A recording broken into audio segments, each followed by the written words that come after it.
I ironed a suit I would never wear. I didn't expect that morning to feel like a funeral.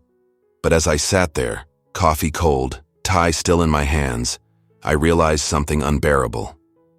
My son was getting married today, and I wasn't invited. It was a bright Saturday in spring, the kind of day people plan weddings around. But in my house it was quiet, the kind of silence that doesn't soothe, the kind that screams, no phone call, no save the date. Not even a "Dad, I'm sorry," just absence, just air where his voice used to be. I raised that boy. I taught him how to tie his shoes, how to face a bully, how to believe in himself. I skipped meals so he could eat better. I laughed louder, to cover his tears. I gave him everything, even the pieces of me I needed to survive. And now he's out there, celebrating the biggest day of his life. Without me. I keep thinking, was it the divorce? Was it the night I said something I couldn't take back? Or maybe it's what I never said at all. There's a photo on my desk. He's 7, missing his front tooth, wearing that crooked little suit, the one he called just like Daddy's. Back then, I was his hero. Now, I'm just a name he leaves off the guest list. And the worst part, I didn't find out from him. I found out from someone I never expected. But I'll get to that. If you've ever felt invisible to someone you gave your heart to, if you've ever wondered how love can vanish without explanation, then this story might sound like yours too. Please, like, comment, and subscribe. Because maybe, just maybe, in telling it, I can finally breathe again, and maybe you can too. The morning was gray, not cloudy, just without color. I woke up before the alarm, though I hadn't set one. It didn't make sense anymore. Marking time. I sat at the kitchen table, didn't bother warming the coffee, just sat there, mug in hand, staring. The tie lay across the table, navy blue, still stiff with creases, still too new. It wasn't mine, wasn't his either. He never wanted ties. Even when he was little, he'd tug at the collar until I gave up. Now here it sat, still waiting for a moment that never came. Next to the tie, an old coaster, cheap cork, the kind we got at the boardwalk years ago. There was a red wine stain on it, the shape of a heart, cracked down the middle. I stared at that more than the tie. Maybe it meant something. Probably not. I don't remember the last time he called. Or the last time he said Dad. Might have been that 4th of July, the one where the fireworks never went off. He was still in high school, still speaking to me. I'd called his mother 3 times, no answer. Didn't expect her to pick up. But I called anyway. She was always good at leaving things unsaid. This time she left it all. I opened the drawer where I usually keep the invitation. There wasn't one, of course. Never had been. Still, I looked. Habit's a funny thing. I found something else. A tape. VHS 2002. I'd written on it in faded black marker. He was 7 then, at the lake, had marshmallow on his face. Called me his hero. I watched it last month, just once, couldn't do it again. Sometimes I imagine what I would have said, the speech, if I'd been there. Ladies and gentlemen, my son. Then nothing. Just air in the throat, like trying to speak underwater. The suit still hung by the door. Dry cleaned. Ready. It didn't ask questions, just stood there. I stared at it. It stared back. I hadn't cried. Not really. But there was a knot.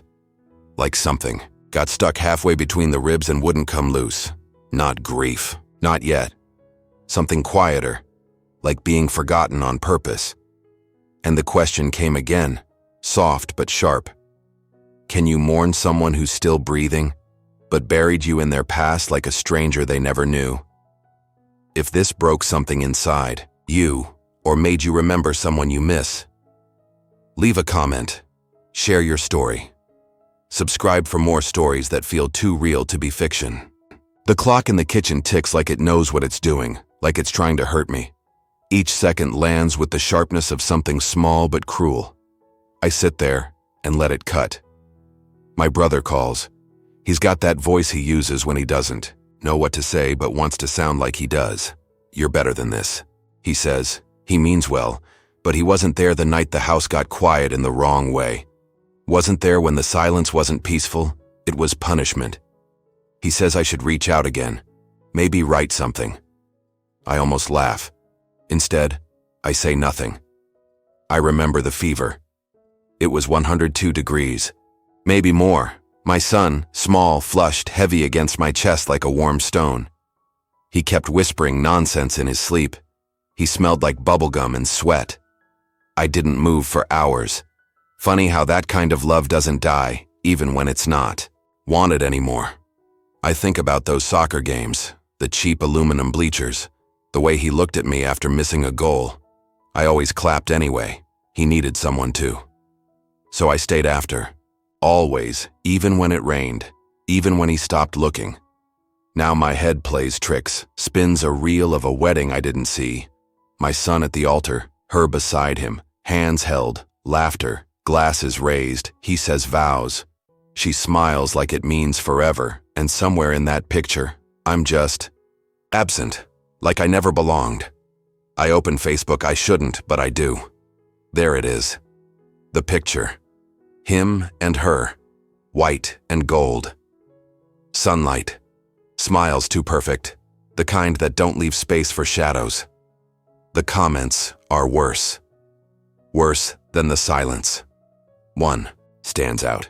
The presence of a father isn't necessary when love is whole. It hits like ice water down the spine. I stop breathing for a moment. Close the laptop, but the words stay open inside me. My stomach tightens. I get up. Sit down. Nothing feels solid. Nothing holds. It's like watching your own funeral, only nobody's crying. Nobody notices you in the back, holding your breath, buried upright. Still breathing. Still hoping someone might look your way and say, "Wait, he's here." But no one does. No one even thinks to check. If you've ever loved someone who forgot you existed, if you've ever watched from the sidelines with your whole heart, tell me your story in the comments. Subscribe. You're not alone in this silence. It was 1:43 in the morning, the kind of hour that makes you wonder why you're still awake, or if maybe you're already asleep and dreaming something you don't want to see through to the end. My phone lit up, buzzed once. Not many people message me at that time. Not anymore. I picked it up. Just a number. No name. "Hi. Sorry to send this, but I thought you should know." That was it. Then there was a video file. No explanation. Just that. I hesitated. I don't know why. Maybe I already knew what it was. I pressed play. A party. People laughing. Those little lights you hang on trees. Fairy lights, they call them. Cheap wine in plastic cups. The sound of someone telling a joke. Badly. And him. My son. He was dancing. With her, whoever she is now. His wife, his future. Not once did he glance toward the camera. He smiled. God, he looked happy. I hadn't seen that smile in years. The last time he still had braces and a scrape on his chin. In the background, someone lifted a glass. Two absent fathers and present mothers. Not everyone deserves to be here. It landed like a punch. A quiet, smug punch. I watched the video again, slower, as if slowing it down could make it hurt less. When I tried to reply, the message was gone. Blocked maybe, or deleted. No name, no trace. That's what strangers do, I guess. Show up to deliver something sharp, then vanish. A message you didn't ask for. A wound you didn't see coming. I stared at the screen until it dimmed. Then I threw the phone. It hit the wall. Cracked the case, split into two pieces like it gave up too. I didn't even pick it up. Just sat there watching a piece of plastic blink once, then go still. There was this moment. Right then. This hollow bottom of the chest kind of feeling. Not anger, not even grief. Something colder. The realization that I didn't just lose a seat at the table. I lost my place in the story. I wasn't missed. I wasn't needed. I wasn't even worth erasing gently. Just removed. And the worst part wasn't the toast, it wasn't the stranger. It was seeing him laugh like that. Without me. If you've ever felt replaced, erased, or forgotten by someone you once held the world for, leave your story in the comments. Subscribe for more true moments that cut deep. You're not invisible here. I spent days rehearsing what I'd say if he ever picked up, practicing in the quiet kitchen at night, the empty house listening. Words that might fill the space between us. Maybe. But the phone never rang back. Never even vibrated once. I stopped. Looking at it, stopped hoping. Then one evening on a whim, or maybe something heavier, I dialed again. The number rang once, twice, 3 times. Then a voice, calm, young. Noah here. If you know me, text me. If not, please respect my space. Click. Respect my space. That phrase stuck in my throat like a dry fish bone. Who's been respecting whose space? Not him. Me, always me. From the first day of school, when I waited outside the classroom door, watching him shrink back into himself. After fights we never talked about, I gave him room. Birthdays he called small and quiet. I gave him the silence he asked for. And now, that space he's talking about, it's the whole world. And I'm standing outside of it, knocking on a door that's no longer there. I looked through my emails. There was a draft I never sent. Son, forgive me. I wasn't everything you needed. But love? I loved you with everything. I deleted it. He doesn't want words. He wants distance. I opened the box of memories, cards from Father's Days, long gone, faded drawings, one note, scribbled in uneven handwriting. To the best dad in the world, I promise I'll never forget you. I read it over and over, but the cruelest irony, he didn't just forget. He erased me. And the worst part, I still love him, even though maybe he doesn't love me anymore. There's a hollow where hope used to be. It's quiet now. Just the echo of a phone that never rings. Somebody tagged me. The phone buzzed, sharp, sudden, like a punch I didn't see coming. I opened it without thinking. There it was, the wedding photo. Noah and her, right in the middle, her parents off to one side, and then, on the other side, an empty space, a space where technically I should have been, but it wasn't a bad crop. Not a mistake in framing, it was the picture of the truth. I wasn't cut out of the picture. I was never in it. I zoomed in. The background hurt more than the couple did. There was the lilac bouquet, just like the one my mother carried on her wedding day, the DJ. The same guy I hired for my nephew's 15th birthday party. The light wooden chairs, bought them once for family dinners. Everything recognized me, except my son. Down in the comments, some distant cousin wrote, "Everything's perfect." Except for his father, and someone else replied, "He wasn't there for a reason." I didn't reply, didn't cry, just saved the photo, like it was evidence. There it was, the crime, his new life, without a trace of mine. The caption was simple, the happiest day of our lives, and the saddest day of mine. The photo stayed on my screen longer than I cared to admit. I kept tracing the edges of the empty spot, imagined what I'd looked like, standing there, or sitting, what I would have worn. Would Noah have smiled at me or looked away like the rest of them? I thought about calling him, just to hear his voice. But I didn't. There's a quiet kind of pain in being erased, not the loud heartbreak, the kind you carry like a stone in your pocket. That day, when I wasn't there, the world moved on. Without me, no fireworks, no speeches, just a photograph with an empty corner and a father left out in the cold. Sometimes, I wonder if he ever looks at that photo, if the empty space haunts him, too, or if it's just me. If you've ever felt invisible in a moment that should have been yours, comment below, like if this hit home. Subscribe for more stories about family, loss, and finding your place again. I sat down on the cold floor of the living room. The light was weak, barely enough to see the edges of the room. The silence was too loud, like a breath held too long, a pen in my hand, blank paper in front of me. I started writing. Dear Noah. Words didn't come easy. Each one was a thorn digging deeper into my skin.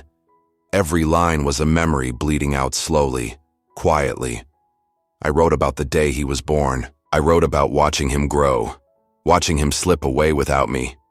I saw you born. I saw you grow. I saw you leave. And you didn't take me with you. I remembered his first loose tooth, the way he was scared of the dark, how he said, "Thank you," with that little kid accent he never outgrew. There was the day he fell off his bike. I carried him then, even with my knee bleeding more than his. You were my anchor, I wrote, and now I'm just a man adrift. I confessed something I hadn't told anyone. Sometimes I leave my phone on, the volume up, just in case he calls, just in case I hear his voice by mistake. The letter got heavy as I went on. The memories piled up like stones on my chest. At the end, I wrote, if one day you feel like, or want to, reach out. I'll be here. Even if it hurts. Even if it takes a long time. I folded the letter carefully and put it in a drawer no one ever opens, because it wasn't really for him. It was for me. To remind myself that even in pieces, I am still a father. There was nothing dramatic about the letter. No threats, no demands, no guilt trips. Just a man trying to hold on to what little he had left, and maybe hoping that one day, the silence would break. That the boy who once called me Dad would remember, or that I'd at least remember how to be one again. If this touched you, if you know what it's like to write words nobody reads, please share your story in the comments. Like if you've ever been left out, forgotten, or just left behind. Subscribe for more stories of quiet heartbreak and quiet hope. The message came late one evening, a voice note from someone we both knew. The kind of person who acts like they're neutral, but you know they're not. Like neutrality is some kind of kindness. He said, maybe you shouldn't listen to this, but I thought you should hear what he said at the altar. I didn't press play right away. Not for 2 days. I waited until the house was quiet, the world outside dull and gray, the kind of silence that settles in your bones. I played it then. My son's voice was soft, muffled, like it was underwater, but the words cut clear. Today I leave behind what hurt me. I choose only what makes me well. I promise to build from scratch even if the past tries to come back. From scratch, as if I were garbage. Junk to be tossed out with the old. I felt a twist inside, a slow tightening. Then he said something else, looking into her eyes, and that part broke me worse than the rest. You are my true home, the one place that never made me feel strange or unwanted. I remembered the first night Noah spent at his friend's house. He cried, begging to come home. He said my house was safe, said I made pancakes just like in cartoons. But in that recording, it was like all that had been a dream, mine, not his. I paused the message, closed my eyes. The air in the room felt thick, heavy. The truth was there, cold and clear. He made promises, but they weren't for me. I sat there, the weight of those words pressing down. How do you live with a son who says he's leaving the past behind, when you're the past? How do you stay in a room full of memories that he's trying to erase? I thought about the years, the fights, the silences, the broken dinners, the times I tried to reach out and got nothing back. I wondered if he knew what he was doing, if he thought about the man who held him when he was small, or the father who fell, apart inside while pretending to be strong. Maybe this was his way of healing, starting fresh, leaving pain behind. But what about me? The man who sat alone watching a life slip further away. I put the phone down. The room was still, but inside everything was shaking. I'm left with the silence of a vow I never heard, and the question that won't stop echoing. Am I really gone? If you've ever felt left out, forgotten, or invisible in someone's life, please share your story below. Let's talk. And if this story touched something inside you, hit like, subscribe, and join me for the next chapter. because some stories need to be told. The email came in late afternoon. Nothing special about that except for what it carried: a PDF, a guest list. Noah and Emma's wedding. Confirmed guests. I didn't want to open it, but I did. I scrolled through the names one after the other. There were faces I barely recognized. Old teachers who barely looked at him anymore. Friends from the gym he quit years ago. A coworker I never met. Even the vet who took care of Emma's dog. But not me. No dad. No father. No considered. No shadow of me. The list went on. There was an uncle who disappeared for years, a neighbor who once lent sugar but never spoke again, a cousin who made fun of me when I was younger. And me? I wasn't even a footnote. Not a ghost. Just gone. Maybe the worst thing isn't being forgotten, it's being erased. As if I was dirt on the pristine floor of their perfect day. I closed the file, but the names stayed, each one a reminder, a little jab that I didn't belong. I'm a closed parenthesis, a forgotten footnote, the line they left out of the invitation. I sat there, the screen dark now, thinking about how a list could cut deeper than words. Not being invited, that was one thing. Being deliberately left out, that was another. It wasn't a mistake, not an accident. It was a choice. And that choice screamed louder than any argument we ever had. Wondered if Noah knew, if he thought about me at all.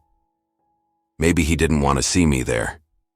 Maybe he wanted to make sure I wouldn't come.